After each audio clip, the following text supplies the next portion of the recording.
Arrest, తాజా వార్త, citizen arrest. సిటిజన్ని సిటిజన్ని సిటిజన్ని సిటిజన్ని సిటిజన్ని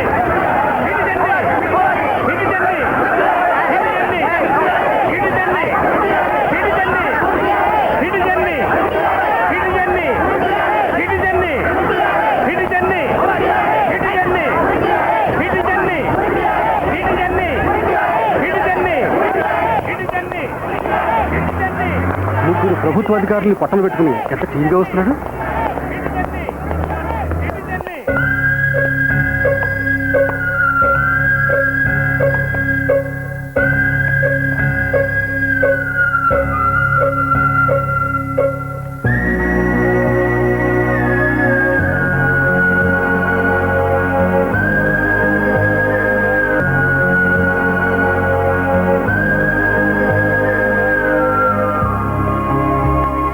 దేవుడి మీద ప్రమాణం చేసి అంతా నిజమే చెబుతాను, అబద్ధం మాత్రం చెప్పను.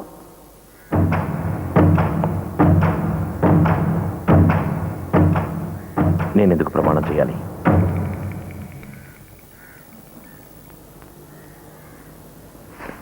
మై లార్డ్, ప్రమాణం చేయటం ఎందుకు తెలియని వీరు లా చదివి బంగారు పథకం పుచ్చుకున్నారంటే ఆశ్చర్యంగా ఉంది. మీ ఉద్దేశం నా గోల్డ్ మెడల్ ఇచ్చిన వాళ్ళు పిచ్చివాళ్ళు అనుకుంటున్నారా? అడ్డంగా మాట్లాడి కోర్టును కన్ఫ్యూజ్ చేయాలని చూస్తున్నారు. అన్ని దేశాల్లో న్యాయస్థానాల్లో నేరస్తుని బోనులు నిల్చోబెట్టి ప్రమాణం చేయించడం ఆనవాయితీ. ప్రమాణం చేసేవాళ్ళు దేవుడికి భయపడి, మనసాక్షికి భయపడి నిజం చెప్తారన్న నమ్మకం.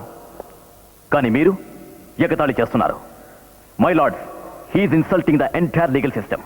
మై లార్డ్, మన దేశంలో పదవిలోకి వచ్చే రాజకీయ నాయకులు, అధికారులు దేశానికి, దేశ ప్రజలకి నిజాయితీగా సేవ చేస్తామని ప్రమాణం చేసిన వాళ్ళే.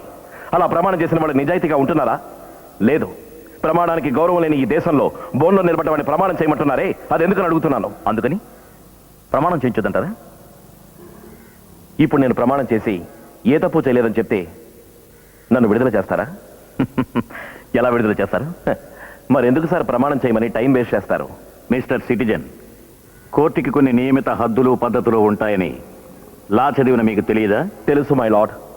పద్ధతుల్ని మార్చడం కుదరదు, ప్రయత్నిస్తే మనుషుల్ని మార్చొచ్చు. నాయకుల్ని మార్చడం కుదరదు, ప్రయత్నిస్తే ప్రజల తలరాతల్ని మార్చొచ్చు. ప్రజల తలరాతల్ని దోషిగా రుజువయ్యే క్షణంలో మీరు మారుస్తారు. నేనిప్పుడు మార్చగలనా మార్చలేనా అన్నది కాసేపట్లో తెలిసిపోతుంది. మిస్టర్ సిటిజన్, మీరు అరవిందవా, యాంటోనా, అబ్దుల్లానా? ఐ మీన్, ఇంతకీ హిందువా, క్రిస్టియనా, ముస్లిమా? చెప్పండి. అన్ని మతాలకి చెందిన వాడిని నా గురించి తెలిసిన వాళ్ళు అంటారు, అంటున్నారు. మీరేమంటారు? సిటిజన్, కులం, మతం, భాష భేదం లేని ఒక భారతీయ పౌరుణ్ణి. మిమ్మల్ని పౌరుడు అనకూడదు. లా, ఐఏఎస్, ఐపీఎస్ వంటి 3 విభాగాల 3 ప్రతినిధుల్ని కిడ్నాప్ చేసిన దేశద్రోహి అనాలి. చెప్పండి, ఎందుకు కిడ్నాప్ చేశారు? కిడ్నాప్ చేసినందువల్లేగా దేశం అట్టుడికి పోతోంది. పోలీసులు, సిబిఐ వలవేసి వెతుకుతున్నారు. సిబిఐకి, పోలీసులకి వేరే పని లేదనుకుంటున్నారా? రాజకీయ నాయకులకి సెక్యూరిటీ ఇవ్వడం, వాళ్ళు చేసిన కుంభకోణాలను ఎంక్వైరీ చేయడమే వాళ్ళ పనని మీరు అనుకుంటున్నారా? మీరు అధికారులతో ఆడుకోవడం లేదు, గవర్నమెంట్తో ఆడుకుంటున్నారు. గవర్నమెంట్తో ఆడుకుంటుంది నేను కాదు. ఎవరి కోసం మీరు వాదిస్తున్నారో ఆ అధికారులే. మై లార్డ్, జిల్లాకే సర్వాధికారి అయిన ఒక కలెక్టర్, రాష్ట్ర ప్రజల్ని చట్టబద్ధంగా కాపాడాల్సిన ఒక పోలీస్ అధికారి, న్యాయ వ్యవస్థను కాపాడే ఒక జడ్జ్, అటువంటి వాళ్ళకి గవర్నమెంట్ ఆడుకోవాల్సిన అవసరమే ఉంది. అనవసరంగా ప్రభుత్వాన్ని అట్టుడికించాల్సిన అవసరం నాకు లేదు. మరి వాళ్ళని కిడ్నాప్ చేసి దేశాన్ని ఎందుకు ముప్పు దెబ్బలు పెడతారు? ఈ దేశంలో ఏ సమస్యకైనా బంధులు చేస్తారు, నిరాహార దీక్షలు చేస్తారు. ఎందుకు? ఎందుకే ఉంది? వాళ్ళ నిరసన ప్రభుత్వానికి మాత్రమే కాదు, ప్రజలకు తెలియాలి. అందుకు ఇది ఒక ఒంటరి వ్యక్తి నిరసన. నా సమస్య ఏమిటో ప్రజలకి తెలియాలి. ప్రజల దృష్టి నా మీద పడాలి. గుర్తింపుకు నోచుకొని ఓ బడుగు సమాజ ధీరస్వరాన్ని ఈ లోకమంతా వినాలి. అందుకే వాళ్ళని కిడ్నాప్ చేశాను, చంపేశాను. ఆ ముగ్గురిని చంపేశాను. That's all my lord. వారే చంపేశానని ఒప్పుకున్నారు. వీరు జడ్జ్, కలెక్టర్, డీజీపీ అనే 3 అధికారులను చంపారు. అంతేకాకుండా మతాలను మార్చుకొని, పేర్లు మార్చుకొని ఈ అఘాయిత్యాలు చేశారు. వీరు చంపింది 3 వ్యక్తుల్ని కాదు, 3 వ్యవస్థలని మర్చిపోకూడదు. ఈ చర్య కారణంగా దేశ శాంతిని కూడా చంపేశారు. కనుక ఈ న్యాయస్థానం వీరిని దోషిగా నిర్ధారణ చేసి తగిన విధంగా శిక్షించాలని వేడుకుంటున్నాను. సార్, అతనిక్కడే ఈ కోర్టుని చంపేస్తాను సార్. వీడిని ప్రాణాలతో వదలకూడదు సార్. వీడిని సజీవ దహనం చేయాలి. అప్పగించండి సార్, నరికి పారేస్తాను. ఈ కిరాతకుడిని క్షమించకూడదు సార్. ముక్కలు ముక్కలుగా నరికేయాలి. Order order order. నా భర్తనే. చూసారా, తండ్రుల్ని పోగొట్టుకుని తప్పించే పిల్లలు, భర్తల్ని పోగొట్టుకుని వెలిపించే భార్యలు. వాళ్ళకి మీరేం సమాధానం చెప్తారు? Come on tell me. చెప్పండి మిస్టర్ సిటిజన్, ఎందుకు చంపారు? చెప్పండి. ఇంకా మీరు మౌనంగా ఉంటే ఈ కోర్టుని అవమానించినట్లే అవుతుంది. చెప్పండి. మై లార్డ్, ముగ్గురు అమాయకులను చంపానని ఒప్పుకున్న వ్యక్తిని, అందులోనూ మన దేశ ప్రధాన న్యాయమూర్తిని చంపిన వ్యక్తిని ఇంకా విచారణ చేసే దుస్థితి ఈ న్యాయస్థానానికి కలిగినందుకు విచారిస్తున్నాను. ఆపండి. ఎవరు అమాయకులు? ఎవరు అమాయకులు? ముగ్గురు మనుషుల్ని చంపేశానని నన్ను పట్టుకోవడానికి పోలీస్, సిబిఐ, కమాండోస్ అని దేశం అట్టుడికి పోయింది. 690 మంది ఉన్న ఒక గ్రామమే గవర్నమెంట్ లిస్ట్ వచ్చి కొట్టుకుపోయింది. దాన్ని ఎవరైనా అడిగారా? అడిగారా? ఏమిటి కొత్తగా చెప్తున్నారు? ఇది కథ కాదు, తెరమరుగైన గాథ. రక్తంతో రాయబడిన ఓ ప్రళయ కావ్యం. ఓ సాగర తీర గ్రామాన్ని మెల్లమెల్లగా అంతం చేసిన కిరాతకత్వం, ప్రభుత్వ అధికారుల అరాచకత్వం. అత్తిప్పట్టు అనే ఒక గ్రామం ఉండేదని ఏ ఒక్కరికైనా తెలుసా? తెలుసా? తెలుసా? ఆ సముద్రంలోంచి నా వాళ్ల గొంతు ఇప్పటికీ వినిపిస్తుంది. గుండె పగిలి నేల బీటలు వారింది. పతివ్రత అహల్య రాయైపోయిన విధంగా నా గ్రామం మట్టయిపోయింది. ఇక ఏ రాముడు వచ్చినా ప్రయోజనం లేదు.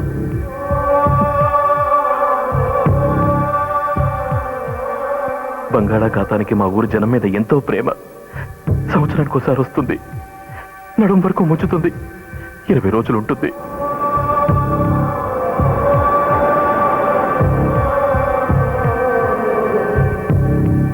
మై లార్డ్, మా ఊరిని కాపాడుకోవాలి, మా ప్రాణాల్ని కాపాడుకోవాలి. ఓ అడ్డుగోడ కట్టిపోమని అడిగాం. సముద్రంలో ఊరు కొట్టుకుపోకుండా ఉండడానికి కాస్త రక్షణ కల్పించమని వేడుకున్నాం. గెలిచిన తర్వాత ఊరు పక్కకు వచ్చే అలవాటు లేని మా ఎమ్మెల్యే మేము తిరగబడిన తర్వాత వచ్చారు. ఆయన వెంట అధికారులు కూడా వచ్చారు. ఆనకట్టే కట్టిస్తామని చెప్పి ఒక రాయి పాతి వెళ్లారు. ఆనకట్ట కడతారని ఆశించాం. ఆనకట్ట లేదు, రాయి పాతి వెళ్ళిన అధికారులు రాలేదు. అది తట్టుకోలేకపోయిన మా నాన్న సుబ్రమణి ఊరు మొత్తం జనాన్ని తన వెంట తీసుకుని కలెక్టర్ గారి ఆఫీస్కి న్యాయం అడగడానికి వెళ్ళాడు.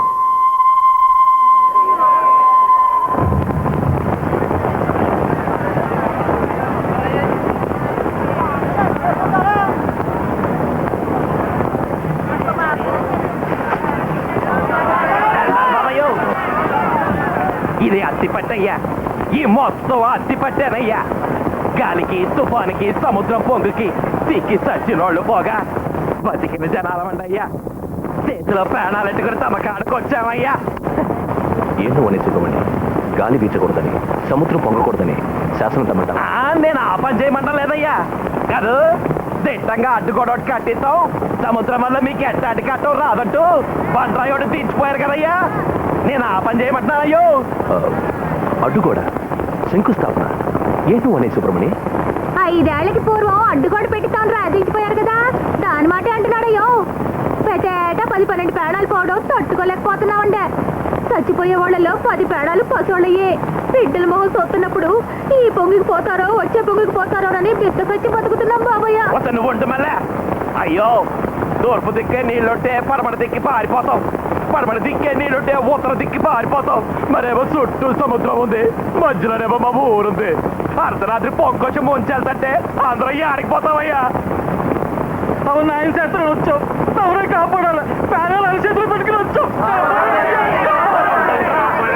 మన గురించే కదా మాట్లాడుతుంది, ఊరుకోండి. చెప్పండి అయ్యా. ఏమయ్యా క్లర్క్, అతిపడి పైలు ఇదిగో సార్.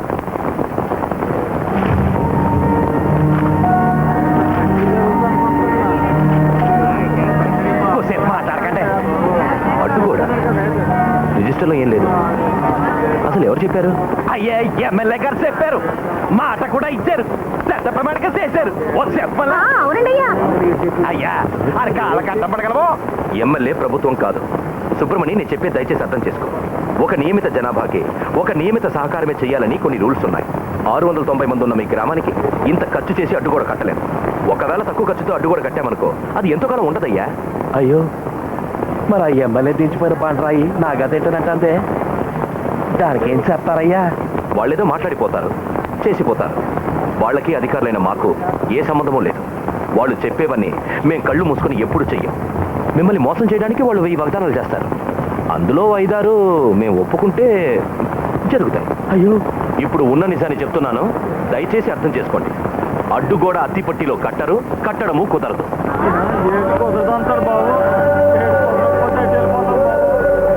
నన్ను అడిగితే ఆ చోటు ఖాళీ చేసి వెళ్ళిపోండి.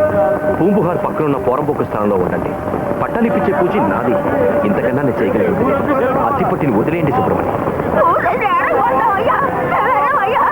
అంతేగానయ్యా, గొప్ప ఉద్యోగంలో ఉంటున్నామని అంటున్నారు, కానీ పుట్టిన మట్టిని వదిలేసి ఆడకపోతామయ్యా.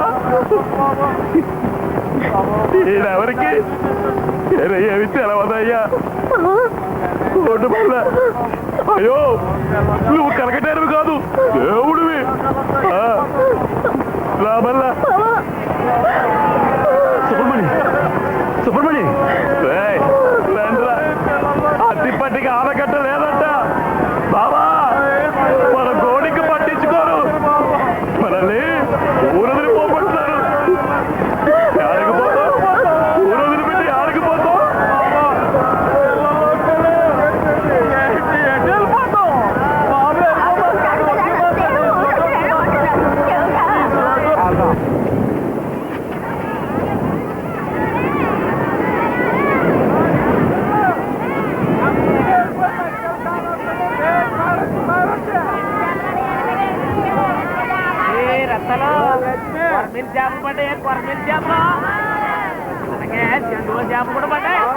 సుబ్రహ్మణి, సుబ్రహ్మణి ఓరోరే ఆగు. ఎవరది? ఓరయ్యా క్లార్క్ కదూ, రండి రండి. ఏటి కలకటేరు చూసిరామన్నారా? అది ఏటి మాట బయటికి రావట్లేదు, చెప్పండి. నిన్ను మోసం చేశారు సుబ్రహ్మణి. అయ్యా కాస్త ఎగరంగా చెప్పండి. అడ్డుకోడు రాదని చెప్పింది అబద్ధం. ఏ ఏ అడ్డుకోడు వచ్చింది, కట్టేశారు. ఏదో చెప్పాడు, ఎప్పుడంట? సంవత్సరం అయింది. ఎంత మాట్లాడో. అయ్యో మోసం చేశారు. అడు గోడ కూడా ఇట్లా అబద్దా. లేచింది సుబ్రహ్మణి, రికార్డులో లేచింది. 550 మీటర్ల పొడుగు, 10 అడుగులు వెడల్పు, కొండరాతి కట్టడం, 15 కోట్ల రూపాయలు ఖర్చు, కాంక్రీట్ పోత. చుట్టూ కట్టేశారు. మంత్రి గారు వచ్చి తెరచేశారు. అయ్యో ఇదేదో మసిపూసి మారేడుకాయ చేసినట్టుంది. 15 కోట్లు తిరిగిసిన ఆ పీతమోహన్ గారు ఎవడయ్యా? ఎమ్మెల్యే. ఈ కలెక్టర్ గారు ఆయనకు వత్తాసు, అందరికీ వాటాలు. మిమ్మల్ని పూర్తిగా మోసం చేశారు. మీ పేరు చెప్పి మీ ఊరు చూపించి అప్పనంగా తినేశారు. రేయ్ ఏంట్రా ఇదే? ఆనకట్ట కట్టేసామంటున్నారు, ఊరు చుట్టూ అడుగు లేపేసామంటున్నారు. ఏంటో అడుగు. లేపలేదయ్యా, లేపేసినట్టు లెక్కలు చూపించారు. ఒక రాయి కూడా తెంపకుండా పెద్ద అడ్డు కూడా కట్టినట్టు లెక్కలు రాసి డబ్బంతా కాజేసి మనకి నామం పెట్టారు. డబ్బంటే ఎంతేటి? 15 కోట్లంట. 15 కోట్లంటే ఎంతో, ఈ కన్నా ఎక్కువేమో. అమ్మో అన్ని కోట్లు కాజేసి పని చేసుకున్నారా? అమ్మ నా తల్లు, 15 కోట్లు సర్కారులు మనకిచ్చారా? అది కాజేసుకుపోయాడే, ఆడేం బాగుపడతాడు, పురుగులు పడి చస్తాడు. నాకే అర్థం కావట్లేదు, నాకే అర్థం కావట్లేదు. ఆనకట్ట కడతావురా అని రాయి దించిపోయాడు ఒకడు. ఆనకట్ట రాదురా, ఊరుదిని పొండ్రా అంటాడు ఇంకొకడు. ఆనకట్ట కట్టేశారా, 15 కోట్లు నిధి కూడా ఇచ్చారని వార్త ఇప్పుడు వచ్చింది. ఒరే కలకట్టేరా, మా కడుపు కొట్టావురా. భవిష్యత్తు బాగుండాలనుకునే మగాడు ఏడవనకూడదు, ఆవేశపడకూడదు. ప్రభుత్వానికి అధికారులకి మధ్య మరో దారం. మనం అక్కడికి వెళ్దాం. ఇష్ట ప్రకారం అయితే అధర్మం, చట్ట ప్రకారం అయితే ధర్మం. మనకి అన్యాయం జరుగుతుందని భయపడదు, న్యాయమే జరుగుతుంది.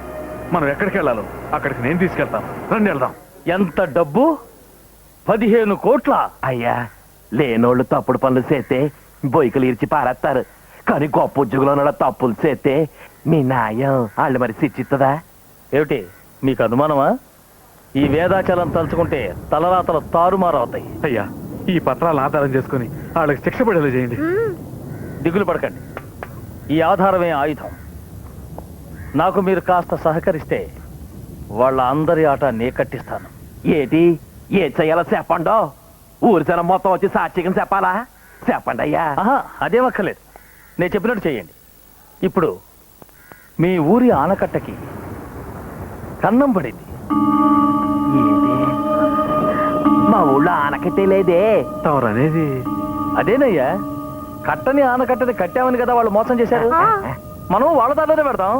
కట్టని ఆనకట్టకి కన్నం పడిందని ఒక పిటిషన్ రాసి ఊళ్ళో ఉన్న వాళ్ళందరూ సంతకాలు పెట్టివ్వండి. ఏంటి? వా, సహజంగా ఇలాంటి కంప్లైంట్స్ పీడబ్ల్యూడీలో ఇవ్వాలి, కానీ నేను అక్కడ పెట్టలేదు. తమరు యాడిపోతున్నారు? ఇది ఎక్కడిస్తే వాళ్ళ గుండెల మీద గొడ్డలు పెట్టవుతుందో, ఎక్కడిస్తే ఈ విషయం ఊరు వాడా తెలుస్తుందో అక్కడివ్వండి. ఇప్పుడు యాడివ్వాలంటారయ్యా? తలగా ఉండు. ఇకలే లే. ఏసయం నీ చెవిని పడ్డది కనుక బతికిపోయాం. అయ్యా, వాళ్ళు మొత్తం పేపర్లో రాసి తీసుకొచ్చారు. అది చదివాక నాకేం అర్థం కాలేదు. లాకప్లో తోద్దాం అనుకున్నాను, కానీ వచ్చిన వాళ్ళు మొరట మనుషులు. మ్యాటర్ పెద్దదైపోతుందని భయమేసి ఊరుకున్నాను. అత్తి పట్టోళ్ళ గురించి దిగులు పడటం లేదయ్యా. వాళ్ళ వెనకుండి ఎవడో ఒకడు రెచ్చగొడుతున్నాడు. ఆడెవడో తెలియాలి. నేనే రెచ్చగొట్టాను. నేనే పిటిషన్ రాసిచ్చింది.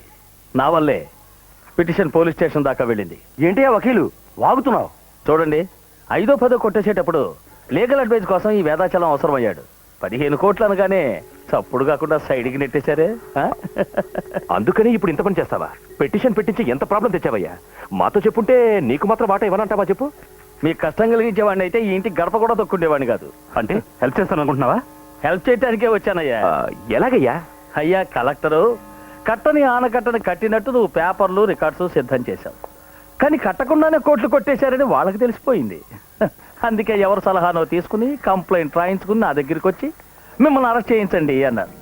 కానీ ఇప్పుడు అత్తిపట్టిలో ఉన్న వాళ్ళందరూ వచ్చి ఆనకట్టకి కన్నం పడిందని కంప్లైంట్ ఇచ్చారు. ఆ కన్నాన్ని వెంటనే పూడ్పించమని ఏడుస్తున్నారు. అంటే దాని అర్థం ఏమిటి? అత్తిపట్టిలో ఎమ్మెల్యే అయిన నువ్వు వాళ్ళకి మాట ఇచ్చినట్టు ఆనకట్ట కట్టించావు. ఇది ఎవరైనా ఒప్పుకోక తప్పదు. నిజం అని నే చెప్పట్లేదు, పేపర్స్ చెప్తున్నాయి. సో ఆనకట్ట కట్టామంటానికి ఈ కంప్లైంటే సాక్ష్యం. ఇక భగవంతుడు వచ్చి బెదిరించినా సరే నోరు మూసుకుపో అనొచ్చు. కంప్లైంట్ వేరే చోటికి వెళితే మనకు ప్రమాదం వస్తుందనే మీ మనిషిన్న పోలీస్ స్టేషన్కి పంపించాను. నాకు బాగా తెలుసు, ఇన్స్పెక్టర్ మంచివాడు, నువ్వు కాలుతో తన్నినా కాలు తగిలిందనుకునేవాడు, గోడ కొట్టిన బంతిలో ఇక్కడ పడతాడు అని. వకీలు నీ మేలు జన్మలో మర్చిపోలేవయ్యా. దాన్నే ఉంది కానీ మీరందరూ ఇంకో పని చేయాలి. ఏంటి? వాళ్ళందరితో పాటు నవ్వుతూ ఒక ఫోటో దిగారంటే చాలు. ఇక ఆ తర్వాత ఎవరూ మన ఏం చేయలేరు.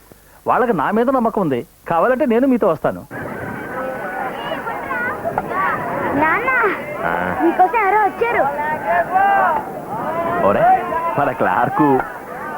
దండాలు క్లార్క్ అయ్యా. ఏంటి ఇప్పుడే వస్తున్నారా? నువ్వు నమ్మిన పోలీసు వకీలు కూడా వాళ్ళతో కలిసిపోయారు. ఏంటయ్యా అన్యాయం? వాళ్ళు నలుగురు ఏకమైంది నిజమా? సుబ్రమణి, ఇంకా మీరు మోసపోకండి. నేను ఇక్కడ ఉంటే నాకు చాలా ప్రమాదం. వెళ్ళొస్తాను. వస్తా బాబా. అచ్చాభాయ్, చట్టం కాపాడతన్నారే, ఇప్పుడు ఆ చట్టం ఏం చట్టంతో చూసారా?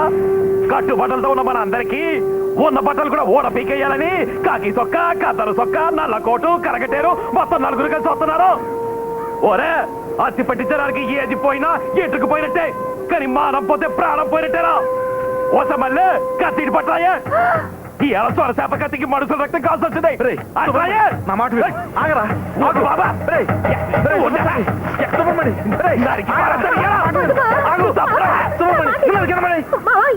చేసేది ఆ నలుగురు కొమ్మకైపోయారు.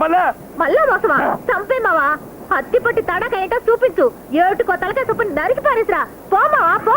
ఏ మళ్ళీ ఏటా వాగుడు? కత్తిపొట్టుతో కాదు కట్టుబడితో సాధించాలనేవాడు మర్చిపోయావా? సుబ్రమణి, ఊరు మేలు కోసం నువ్వు ఆ నలుగురిని నరికి చంపేసావనుకో, ఒడ్డును పట్టు చేపల్లా నీ పెళ్ళ పిల్లలు గిలగిలా కొట్టుకోరు. ఆ తర్వాత నువ్వు చేసిన మాత్రం మంచిగా ఎవరంటారు? బాబా, మనల్ని మన ఊరిని కాపాడతామని ఆనకట్టుకి 15 కోట్లు ఇచ్చిన ఆ సర్కారోళ్ళు ఎక్కడ? దాన్ని అప్పలంగా పంచుకు తిన్న ఆ నలుగురు ఎక్కడ? అయ్యో అయ్యో బాబా, ఒక దేశం కోసం గ్రామాన్ని తగలటచ్చు. ఈ సుబ్రమణి ఈ గ్రామం కోసం తగలడతాడు. అలగుట్టినట్టు చెయ్యాలా? తలపడ్డారు బయట తలపల్లా. అవును అవును మావా, అది మాత్రమే కాదు, వాళ్ళకి ప్రాణాలు విలువేటో తెలిసేట్టు చేయాలి. ఏడు మనం పడే పాటలన్నీ వాళ్ళకి తెలియాలి. కళ్ళ బతుకు తావాలి. ఊరంతా కదిలొచ్చింది ఆనందం తట్టుకోలేక. మనకి స్వాగతం చెప్తారు చూడండి, బ్రహ్మాండంగా ఉంటుంది. అన్నగారు చీరలు పంచెలు తీసుకొచ్చారుగా. ఆ, చూడు దున్నపోతుల్లో మనల్ని ఎలా చూస్తున్నారు. కాస్త చేతులన్నా ఊపండ్రా. చేతులు ఊపడం ఏంటి, ఇప్పుడు ఊరంతా కలిసి మనకు చేయబోయే సన్మానం జన్మలో మర్చిపోలేం.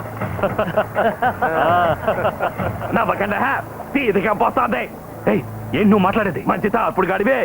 పత్రాన్ని నీ చేతుల్లో పెడితే అది ఆడోళ్ళలో పడేశావు. నీ ఇంటి ఆడదాన్ని కూడా ఇట్టగే తలుస్తావంటే.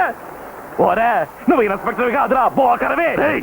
సుబ్రహ్మణ్యం, పెద్ద చిన్న లేకుండా ఇష్టం వచ్చినట్టు మాట్లాడుకో. నీలాంటోడో వకీలు. మోసమనే మాటకి మారు పేరు తెలివితేటలనుకుంటా. అందుకేనేమో వకీల్ చదువు వెనకబెట్టింది. నల్ల కోటు తెల్ల చొక్క చండాలంగా ఉందిరో. ఎందుకు రాట కోపగించుకుంటావు? మీకోసమేగా చీరలు పంచులు తీసుకొచ్చాను. చూసావు మళ్ళీ గొంతుని మీద చంపినోడే వాళ్ళకి నెత్తిని పొట్టడానికి వచ్చినట్టుంది. సిగ్గులేదు నీకు. రేయ్, నోటు బియ్యం వేయటానికి వచ్చారా? వాళ్ళ బియ్యం ఎందుకు బాబా? ఏ మళ్ళీ మన అన్నం తీసి చూపించు.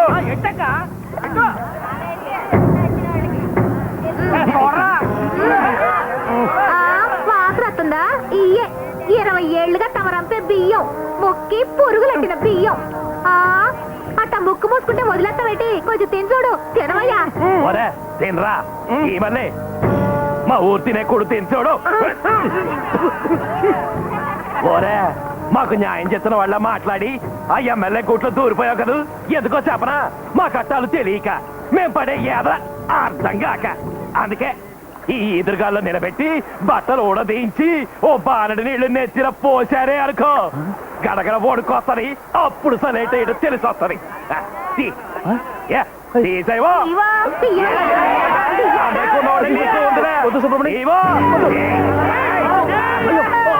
నీళ్ళు తీరా. ఊరుకోండి. తీరా.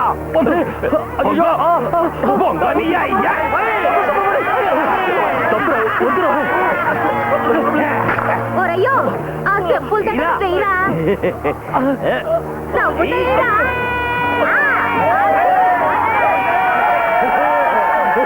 ఏంట్రా మీరు చేస్తున్న పని? ఆపండ్రా. ఇప్పుడే మా బతుకులు తాగట్టేట్టు కోట్లు కొట్టే సరే, ఇంతకన్నా పెద్ద పదవులు రేపు మీకు ఇచ్చేసారనుకో, దేశాన్ని కూడా తాగట్టేస్తారు కదా. చూస్తా ఊరుకుంటాం అనుకోకండి. మీకు పట్టుకుపోతాను వదిలించి తరిగి తరిగి కొట్టకపోతే మేమెందుకట.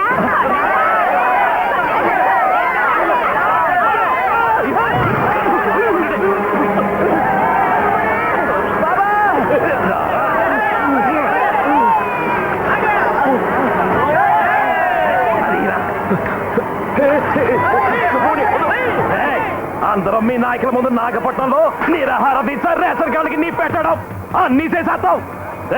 ప్రాణాలకి చూస్తే హామీ లేదు, కడుపుకేమో తిండి లేదని రేషన్ కార్డు తగలబెట్టబోతున్నాం. ఈ ఎమ్మెల్యే గారు తప్పు చేయాలనుకున్నప్పుడు ఆడికి వస్తాల్సిన పలికింది మీరే. మీరు చేస్తోంది పెద్ద తప్పు. రే పోలీసు, ఓరే వకీలు, కట్టారు. ఏ బొచ్చుగాడు ఏం చేయలేడు. రేపు మీ నాయకుడు తిన్నగా పోయి కలవబోతున్నాం. నీ వల్ల అయితే ఆపండి. అక్కడ తెలుసుద్ది అస్తి పెట్టి తెలవట ఏటో.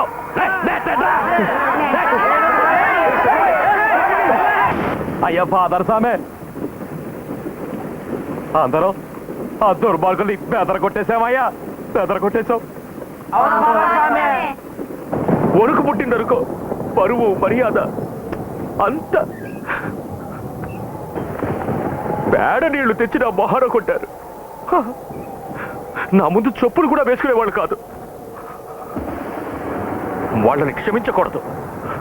600 వాళ్ళని క్షమించకూడదు. క్షమించండి అయ్యా, అందరం తప్పే చేసాం. పేడ విలువంటే ఏంటో తెలియాలని వాళ్ళని కాస్త కట్ట పెట్టావయ్యా. అయ్యా సామే, తమరందరినీ క్షమించండి ఫాదరు.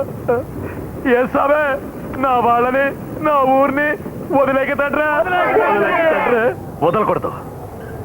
ఒక్కడిని ప్రాణాలతో వదలకూడదు. పోలీస్ ఆఫీసర్ అయిన నన్ను చేపలు పట్టేవాళ్ళు అవమానిస్తారా? ఇళ్ల పట్టాలని రేషన్ కార్డుల్ని తిరిగి ఇచ్చేస్తారా? ఇయ్యని తాగి ఇష్టం వచ్చాడు వాక్కో. వాడు చెప్పిందేనయ్యా నిజం. వాళ్ళు ఇప్పుడు రేషన్ కార్డు స్థలం పట్టాలు రిటర్న్ చేశారనుకో, గవర్నమెంట్కే పెద్ద ప్రాబ్లం వస్తుందయ్యా. ఏం నువ్వు అనేది? ఈ దేశంలో పుట్టిన ఒక పౌరుడు తను ఒంటరివాడిగా కాకుండా 10 మందిని పోగు చేసుకుని తనకి ఇక్కడ బతికే దారి లేదు అని రేషన్ కార్డు స్థలం పట్టాలు రిటర్న్ చేశాడనుకో, తర్వాత 3 గంటల్లోగా ఇదిగో ఇక్కడ కూర్చున్నాడే కలెక్టర్, తను స్టెప్ తీసుకోవాలి. అలా నువ్వు స్టెప్ తీసుకోలేదా, నువ్వయ్యా ఈ నియోజకవర్గపు ఎమ్మెల్యే అయిన నువ్వు వెంటనే యాక్షన్ తీసుకోవాలి. అలా మీరిద్దరూ చర్య తీసుకోలేదా, తక్షణమే గవర్నమెంట్ డిజాల్వ్ చేసే అధికారం గవర్నర్కి రాజ్యాంగం ఇచ్చిందయ్యా. తప్పు చేసిన వాళ్ళకి ఈ దేవాలయంలో క్షమాపించ దొరుకుతారంటుంటారు. నేను చేసిన తప్పుకి మాకు క్షమాపించ దొరుకుతా ఫాదరు? లేదు సుబ్రమణి, నువ్వే తప్పు చేయలేదు. వాళ్ళకి ప్రాణం విలువ తెలియడం కోసం నువ్వు చేసిన ఈ చిన్న పనిని తప్పు అనుకుంటున్నావు.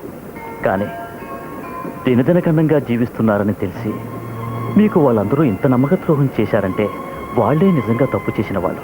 మీరు తీసుకున్న నిర్ణయం మంచిదే సుబ్రమణి, దానికోసం మీకు క్షమాభిక్ష పెట్టాల్సిన అవసరం లేదు.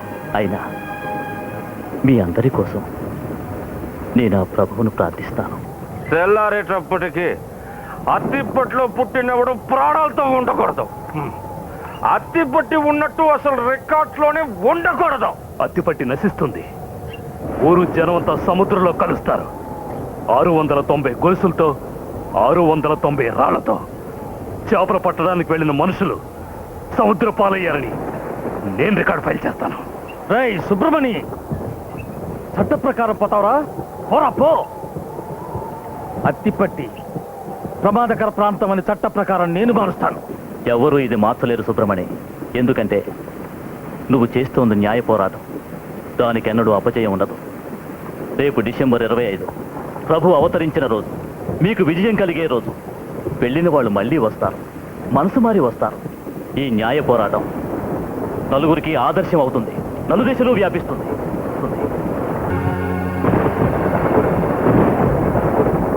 ఆ రోజే మా ఊరు సంతోషంగా గడిపిన ఆఖరి రోజు. ఆ ఆనందంలో అందరూ తేలుతుండగా అత్తిపట్టిలో వాళ్ళ అరాచకం ఆరంభమయ్యారు.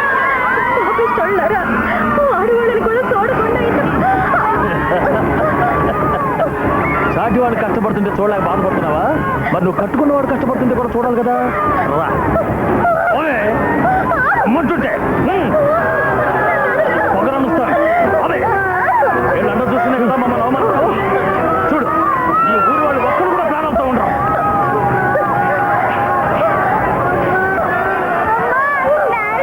మా కాళ్ళు కనపడితే చెప్పులు చేత్తో పట్టుకుని చెంపలేసుకునే మనుషులు మమ్మల్ని అవమానిస్తారా? ఇప్పుడు నీ పెళ్ళంగా చూడు.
అత్తిపట్టిలోని ఒక్కొక్కరు వాళ్ళ ఆఖరి శ్వాసని ఈ లక్ష్య సాధన కోసం నాకు ప్రాణంగా పోశారు. కడలిలో కలిసిన వాళ్ళ కోరికే నా జయం. ఈ న్యాయస్థానంలో ప్రతిధ్వనించే నా గళం అణచబడిన ఒక సమాజం యొక్క ఆఖరి ఆశయం. నా వేదన 690 మంది ఆవేదన, నా ఆవేశం 690 మంది ఆక్రోశం. నేను ఒంటరి వాణ్ణి కాదు, వంచనకు గురై జల సమాధి కాపాడిన 690 మంది ఆత్మ.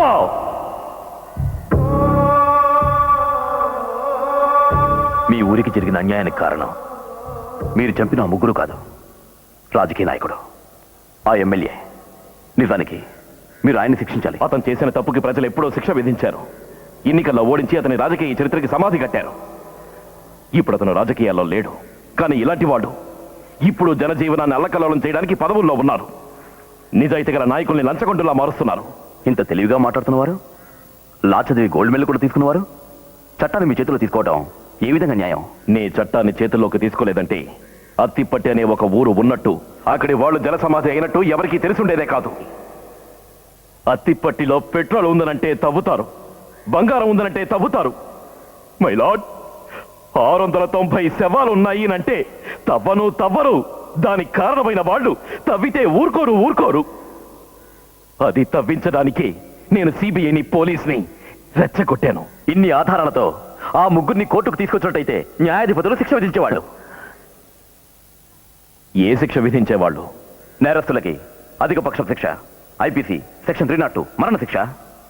వాళ్ళ ప్రాణం తీయటమే మీరు విధించే అధిక పక్షపు శిక్ష అయితే అది మా నాన్న అత్తిపట్టిలోనే విధించుండేవాడు. మరణం అనేది 1 నిమిషపు వేదన. 690 మందిని చంపిన వాళ్ళకి ఇదే నా తీర్పు. అందుకు యావజ్జీవ శిక్ష ఉంది, జీవితాంతం శిక్ష అనుభవిస్తారు.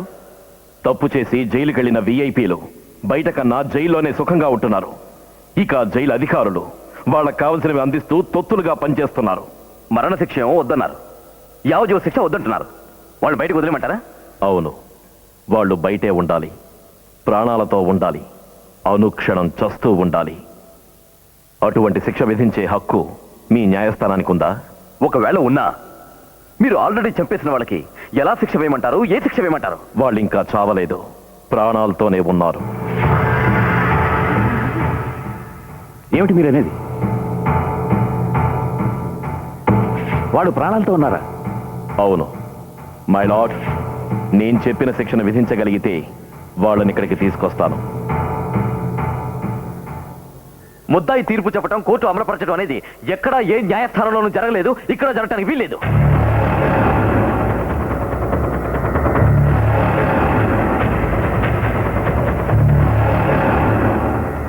The court is adjourned.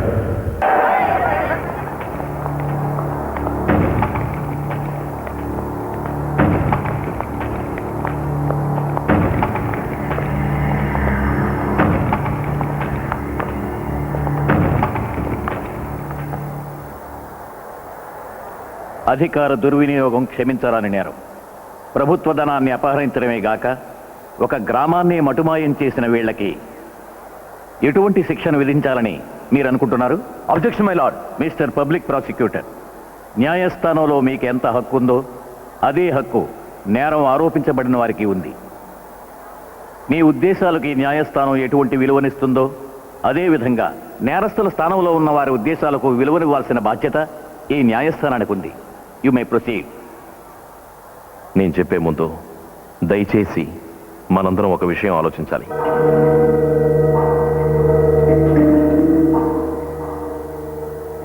ఇలాంటి ప్రభుత్వ అధికారులకు ధనాస ఎందుకు? మోసాలెందుకు? అధికార దాహం ఎందుకు? దేశ పురోభివృద్ధికి గవర్నమెంట్ ఇస్తున్న డబ్బుని కొల్లగొడుతోంది ఎందుకు? ఒక్కడి కోసం ఆ ధనమంతా కాదు, వాళ్ళ కుటుంబాలకి, వాళ్ళ సుఖాలకి, వాళ్ళ బంధువులకి దొంగ డబ్బుతో ఆడంబర జీవితాలు, పెద్దంటి సంబంధాలు, పుట్టినరోజు సంబరాలు, అబ్బకి అమెరికా వైద్యం, అమ్మకి 5-6 బంగళాలు, తమ్ముడికి ఎస్టేటు, చెల్లెలకి వడ్డాన్నం, మరదలకి ఇల్లు, బావమరిదికి లారీ, చెన్నెల్లో 5 స్టార్ హోటల్, విస్కీ బాటిల్, పరస్త్రీ వ్యామోహం. అందుకని కొల్లగొడుతున్నారు. 10 మందిని సుఖపెట్టడం కోసమని 1,00,000 మంది నోళ్లు కొట్టడానికి సాహసించే నీచులు రాజకీయ నాయకులు కాదు, ఇలాంటి అధికారులు. ఇక మీద ఇటువంటి అరాచకం జరగకుండా ఉండాలన్నా, భవిష్యత్తులో ఏ అధికారికి తప్పు చేయాలనే ఆలోచన మనసులో రాకుండా ఉండాలన్నా,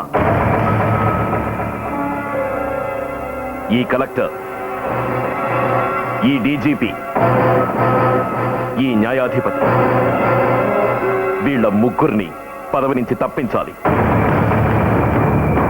డబ్బు, బంగళా, స్థలాలు, వాహనాలు, ఇంకా వీళ్ళ దగ్గర ఉన్న ఆస్తులన్నింటినీ స్వాధీనం చేసుకోవాలి.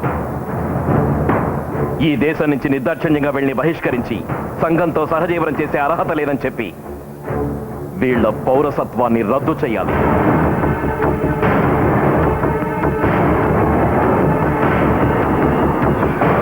వీళ్లకున్న భార్యలు, తల్లులు, తండ్రులు, పెత్తండ్రులు, పినతండ్రులు, కొడుకులు, కూతుళ్ళు, అత్తయ్యలు, మావయ్యలు, మనవళ్ళు, మనవరాళ్ళు, వీళ్ళకి పిల్లనిచ్చిన వాళ్ళు, పిల్లని తెచ్చుకున్న వాళ్ళు, ప్రభుత్వ ద్రోహం, ప్రజాద్రోహం చేసిన వాళ్లతో సంబంధం కలుపుకున్న కారణంగా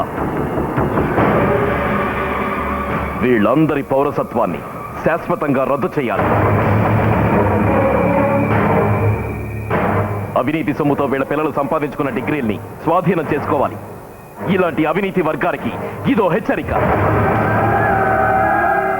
ఇవి వెంటనే చట్టబద్ధం కావాలి. ఈ శిక్షని మీరు వెంటనే అమల్లోకి తీసుకురావాలి. The citizenship of all the accused and their relatives should be cancelled immediately without mercy. Mister citizen, వీళ్ళు చేసిన తప్పుకి శిక్ష విధించమంటాం న్యాయం. వీళ్ళ కుటుంబీకులకి అదే శిక్ష విధించమంటున్నారే, ఇది ఏం న్యాయం? ఈ దేశంలో అవినీతి అంతరించడానికి అత్తిపట్టి అదృశ్యమైందని నేను అనుకుంటున్నాను. అదేవిధంగా దేశ క్షేమం కోసం వీళ్ళు దీని శిక్ష అనుకోకుండా త్యాగం అనుకోవచ్చుగా. కరెక్ట్. వాళ్ళ పిల్లల్ని స్కూల్లోనూ కాలేజీలోనూ చదవకూడదు. మరి వాళ్ళు చేసిన తప్పుకి అదే శిక్ష. ఒంట్లో బాగాక ఆసుపత్రికి వెళ్తే పట్టించుకోకూడదు. కార్పొరేషన్ పైప్ లో నీళ్ళు కూడా తాగనేకూడదు. తలుచుకుంటేనే అవమానంగా ఉంది. సిటిజన్ భలే పెట్టారా ఫిట్టింగ్. పాపం సొమ్ముతో ఏసీ బంగ్లాకు పోలేదా, ఏసీ కార్లో పోలేదా? ఆ శిక్ష ఈ దేశంలో ఉంటే వాళ్ళు విదేశాలకు పోయి సెటిల్ అయితే ఏం చేస్తాం మనం? ఎలా పోతారు? సిటిజన్షిప్ క్యాన్సిల్ అయితే పాస్పోర్ట్ లాగేసుకుంటారు కదా. ఇది జరగాలి. జరగకపోతే ఇండియా మ్యాప్లోంచి అత్తిపట్టి అదృశ్యమైపోయినట్టే వరల్డ్ మ్యాప్లో నుంచి మన ఇండియా కూడా అదృశ్యమైపోతుంది. వద్దు మై లార్డ్స్, దయచేసి ఆ శిక్ష మాత్రం వేయకండి. మేము చేసిన తప్పుకి మా భార్య, బిడ్డలు, బంధువులు వాళ్ళని శిక్ష అనుభవించాలి. ప్లీజ్ వదిలేయండి, వాళ్ళని వదిలేయండి. ఏ ఆదరణ లేకుండా ఈ దేశంలో మా కుటుంబాలతో ఎక్కడ ఉండాలి, ఎలా బతకాలి? మాకు ఒకేసారి ఉరిశిక్ష విధించండి ప్లీజ్. కానీ ఈ శిక్ష మాత్రం మాకొద్దు. అవును, ఈ శిక్ష మాత్రం వద్దు. అవును. న్యాయ వ్యవస్థలో ఇటువంటి విభిన్నమైన కేసు రావడం ఇదే ప్రప్రథమం. మన దేశంలో చట్టం నేరస్తుల్ని పట్టుకోవడం, కోర్టుకు తీసుకురావడం, సాక్ష్యాధారాలను బట్టి న్యాయస్థానం శిక్ష విధించడం ఇంతవరకు జరుగుతోంది. కానీ ఒక నేరానికి విధించే శిక్ష సమాజంలో మరొక వ్యక్తి అదే నేరం చేసే విధంగా ఉండకూడదని, ఆ శిక్షతో ఆ నేరం అంతరించిపోవాలని సిటిజన్ కొత్త నిర్వచనం చెప్పాడు. తనొక్కడే సుఖంగా ఉండాలనుకునే మనుషుల మధ్య తను, దేశం, దేశ ప్రజలు చల్లగా ఉండాలనే లక్ష్యంతో పోరాటం సాగించాడు. ప్రపంచ దేశాలలో భారతదేశం అగ్రగామిగా ఉండాలని, అన్ని దేశాలకు ఆదర్శప్రాయం కావాలి అన్న ఏకైక ఉద్దేశంతో సిటిజన్ సూచించిన శిక్షనే ఈ న్యాయస్థానం తీర్పుగా పరిగణిస్తోంది.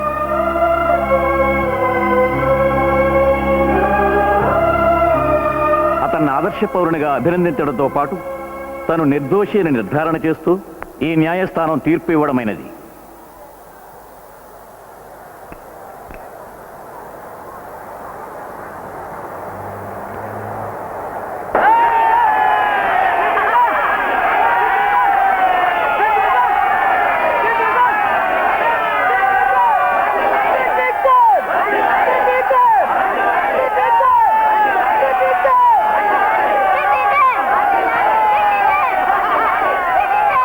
పూజారి